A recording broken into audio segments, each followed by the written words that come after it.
அட ஆடியா?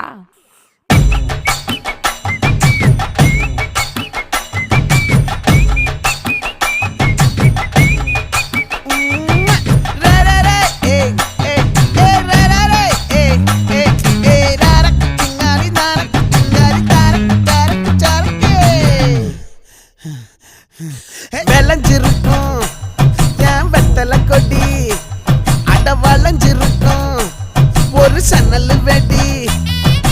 தோட்டா ஒரு கண்ணால தொலைஞ்ச ஒரு பொண்ணால வாக்கா இந்த வம்பால வல விரிச்சிட வந்தாளே. பார்த்து வளைச்ச தேக்கு ஓம் பட்ட உடம்பு சோக்கு, என்ன குத்தும் குறும்பு மூக்கு, கொஞ்சம் ஓய்வை கொடுத்து தாக்கு. என்னடி சித்திரமே இங்க நீ பத்திரமே, சொல்லுடி கட்டளை எத்தனை நான் செய்வேன்.